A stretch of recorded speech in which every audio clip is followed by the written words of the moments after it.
Well, ladies and gentlemen, here we go again. We have the trailer, a brand new trailer finally released for Marvel's upcoming TV show, Ironheart. And here's the amazing thing about Ironheart. They just dropped this, and yet for some reason, you're almost getting a feeling of deja vu. Why? Because obviously this is just an Iron Man repackaged for the modern audience. And if you feel this way, just understand that you're not alone. Today in this video, we're going to be deep diving into Disney and Marvel's latest attempt to force feed a replacement for Tony Stark, except this time, to, no one's surprise, I imagine, it's not about innovational storytelling. It's simply about just making sure that all the optics look really good when the entire trailer drops. So special shout out to the over 87,500 of you that are subscribed to this channel right now, and the nearly 48% of you who are not subscribed. Consider hitting that subscribe button today. I would greatly appreciate it. So let's talk about the elephant in the room, or rather, the suit, I suppose. Let's talk about Ironheart, who is the story of Riri Williams, a teenage genius who builds her own version of the Iron Man suit. But what's the real story behind the story?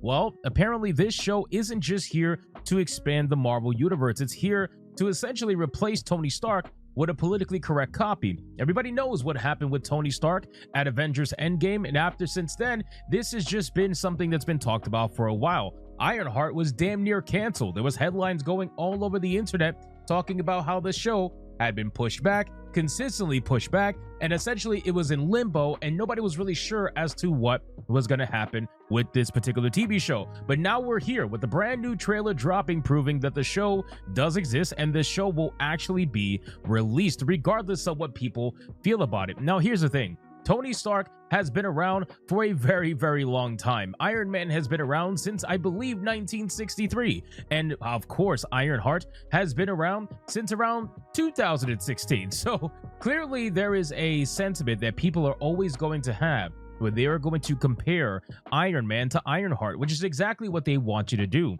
And when you see Ironheart, the first thing that Marvel wants you to think is, ooh, Iron Man, until the mask comes off. You are essentially disappointed by what is essentially a DEI replacement of Tony Stark. It is quite sad. But from the color palette of her suit, to the smug fake genius attitude, to the AI assistant, it's all a remix of Tony Stark.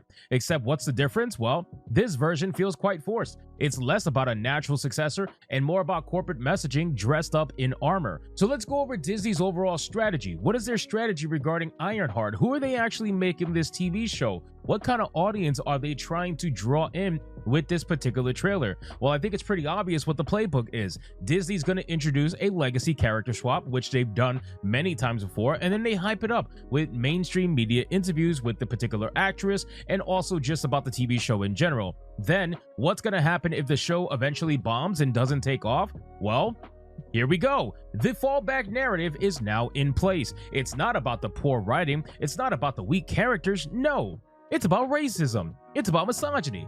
It's about sexism.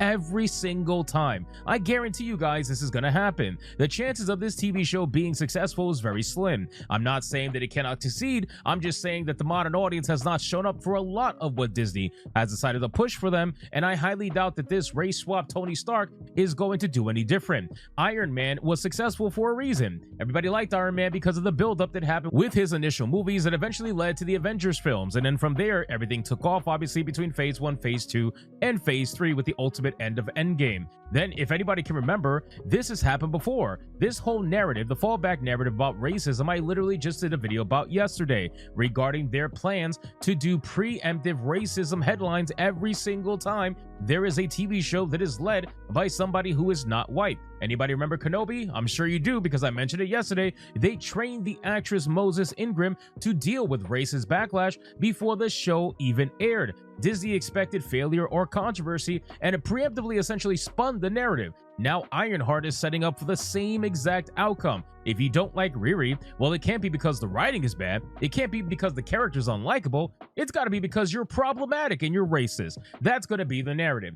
Here's the simple fact when it comes to characters like Ironheart. Nobody cares, right? That's basically what it is. You are taking characters that nobody cares about, that nobody knows about, and very few people actually want to learn more about. You take these characters and you're putting them center stage. Most of the time you give them a movie, but now you're giving them a TV show, and you base the entire thing around them. And then you wonder why the mainstream audience did not show up. It's because, quite frankly, they don't know the character, or they don't care about the character. Maybe these people do read the comics, and perhaps Ironheart is not exactly one of their favorite characters that they care about, so they don't want to see it.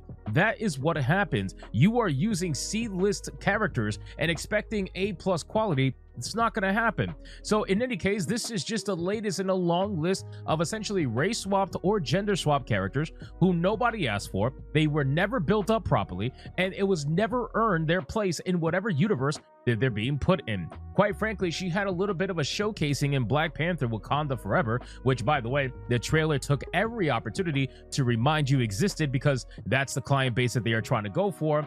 They took every opportunity to show you that because they want to remind you that she was at least somewhere in the movies, because to be fair, she never really earned it, right? This woman has barely been in the MCU, and meanwhile she has her entire TV show dedicated to her. She is essentially going to be the new Iron Man in an MCU that doesn't have the actual Iron Man. I'm sure a lot of people are going to eat that up. This same thing has happened many times before. Look at female Thor, for example. That happened. People laughed at it. Look at Black Captain America. That movie bombed dramatically in the box office. Look at Black Ariel in The Little Mermaid. Happened as well. Look at She-Hulk. We're not even going to talk about She-Hulk. This stuff has happened so many times, and the sad thing is She-Hulk is a loved character in the comic books, and yet unfortunately whatever iteration they had with Tatiana Maslany on Disney, yeah, that's not exactly the version people wanted. So instead of creating original, compelling black or female heroes, Disney, of course, is going to do what Disney always does, which is hijack the legacy of white male icons and replace them with diversity avatars. It's honestly cynical and ironically insulting. They think audiences will accept hollow copies as long as the box gets checked. You know how we know the box is being checked with this particular TV show? It's because during the trailer, there is a moment where Riri Williams is talking to what I believe is to be the antagonist. And during this entire section, it ends with her looking at the suit, or looking at what she believes is going to be the suit that she's about to create. And she says to the person this following message.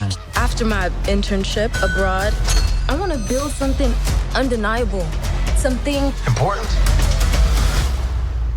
iconic. Yes, ladies and gentlemen, you heard that right. She wants it to be iconic. She thinks that her suit is going to be iconic. She's going to become an icon for something that is going to be so iconic, people look at it like, wow, this is amazing. As if Tony Stark never existed. You really genuinely mean to tell me that you think that Riri Williams' Iron Man suit is going to be more iconic than Iron Man suit? The reason why they're doing this is because, again, this is a black-led female TV show, so they need to introduce certain words and buzz terms into the trailer in order to try to get certain people to watch the show. They are clearly trying to go after the female audience, because they damn sure are not trying to go after the male audience with this trailer. They're trying to bring in as many female audiences as possible who will never watch a Marvel film, in the hopes that they can feel that they're supporting a black-led film, especially a black female-led film. I wouldn't be surprised if we get similar headlines to what happened during the whole woman nerds make this game, because I need to bring nerds back into gaming. When nerds were in gaming, things were a lot better. When the nerds got kicked out by the people they brought in the first place, that's when things started to get, unfortunately, pretty bad. I mean, just look at Forspoken, for example, which was hyped up for simply only having a black female lead, but fell completely flat on the writing, the gameplay, the overall engagement, and people were laughing at it because the main character in Forspoken was so unbelievably annoying. I mean, my goodness, they wrote her to be an insufferable woman to every extent possible, and yet they tried to pass it off as amazing writing. Or even look at Velma, for example, where they race swapped damn near every character, and then people wonder why they hated. The only character they didn't race swap in Velma was Fred, for obvious reasons, because they made him an idiot, and they wanted to utilize Fred as a means to push the stupid white male trope. So anyway, audiences are essentially not rejecting diversity. What they're really rejecting is lazy, agenda-driven, soulless content. When your priority is identity over character, you do not build franchises, you build resentment. So the fatigue is real. People showed up for Endgame because it earned every single moment that was in Endgame. But now you slap a new face in an old suit, you give her a few quippy lines, and then all of a sudden you're calling it representation. That's not progress. That's marketing disguised as morality, and everybody can see right through it. There was not a single moment in Endgame where there was not a loose tie that was tied together. There was nothing that was in that film that wasn't earned over the last 10 years prior to that film coming out. Everything was earned in that film. Everything felt organic. Everything felt amazing. And sure, there were a couple little things here and there that you could definitely critique, obviously, but for the most part, it was an epic conclusion to 10 years plus of history in a cinematic universe. Everything was earned. And then phase 4 suddenly started showing up, and they wanted to give out TV shows and movies and hand them out to absolute C-list characters that nobody freaking cared about. So in any case, let's be honest here. Ironheart is pretty much almost guaranteed at this point in time to struggle, not because of racism, but because no one asked for it. There's no buildup, there's no emotional investment, there's no real reason to care. All there is, hey, this is a black female Iron Man. We want you to think that, we want you to see that, and this is what we are pushing on the screen for you to look at in this trailer. Come give us money because we put a black girl in it and we probably made it gay. Let's be real. Like, you know, I know the meme is out there, but they probably ended up doing that. They put a female in it and they made it gay. That is what they wanted to do, and they want your money for it. But what's going to happen is, quite frankly, you're going to get the headlines. I hope you guys are ready for it. Toxic fandom strikes again. Marvel's diverse hero faces hate. Audiences aren't ready for a change. They're already written the excuses. But the truth is, people just want good stories. They don't want lectures. They don't want replacements. They don't want reboots of better characters or worse. They don't want any of that. They just want good stories. And I got to be honest with you, after looking at the trailer for Ironheart, I can't see a single good thing that stands out for it on its own. Anything that seemed relatively interesting to this TV show could be harkened back to Tony Stark and Iron Man, which I'm sure, again, is exactly what they want. But for me personally, if I was to watch a TV show, which again, I am not consuming this Disney nonsense. I talk about it because I feel like it's good for the overall conversation that's happening right now in entertainment. This shit affects everything, right? It affects the TV shows. It affects movies I like to watch. It affects video games that I like to play. I cover more so video games, but I am seeing this everywhere. I'm seeing this literally everywhere in gaming, and I am sure everybody else does as well. Otherwise, there would be nothing to talk about. There's a reason why people are calling this stuff out, and there's a reason why people can see it. It's because it's there, and the only people that say they don't see it are the ones that don't want you to see it for whatever that reason may be. Usually it's political, to be honest with you. So you end up with a situation where here we are, a brand new trailer drops, people look at it, people call it out, the headlines are going to run rampant. Chances are by the time this video drops, you're going to start seeing headlines from the trailer already, where they're going to be talking about racist backlash, toxic fandom, all this nonsense. It is going to be coming out guaranteed at this point, and it's sad because it's the same playbook. It almost makes you wonder, are they using these diverse people as shields, which we talk about all the time? Are they using these people for criticism shields? Are they using them in order to create a narrative that can otherwise not be there if the person was not black, or if the person was not brown? Which again, as a brown person myself, because I've had so many people in my comments from the Last of Us video where they try to, and it's always like white seeming accounts, by the way, but they always come into my comments and they say, oh, you just don't like seeing minorities in TV shows. You just don't like seeing minorities. Like, bro, you're talking to a brown person, my guy. You serious right now? And this is the assumption that they make. They literally prove me right every time they comment, because I say all the time that you have people that want to use minorities as shields against criticism. You are not allowed to criticize those characters in the same manner that you criticize white characters. If you do, you are immediately labeled one of many buzzwords that these NPCs have in their file cabinet. They will use whatever they can against you to try to devalue your conversation that you're trying to start, because nobody really wants to have the conversation. A lot of people are either scared to have the conversation, or if they're politically inclined to keep the conversation quiet, they're going to do so. And that's what a lot of these commenters do. They'll comment some nonsense like that, thinking that, oh wow, somebody is talking about this stuff and not so positive of a light. Clearly they must be white, right? There's no way that there could be anybody not white talking against these TV shows. And it's actually kind of racist when you really think about it, because they think that if you are thinking this way, then you must be white, because there's no way that a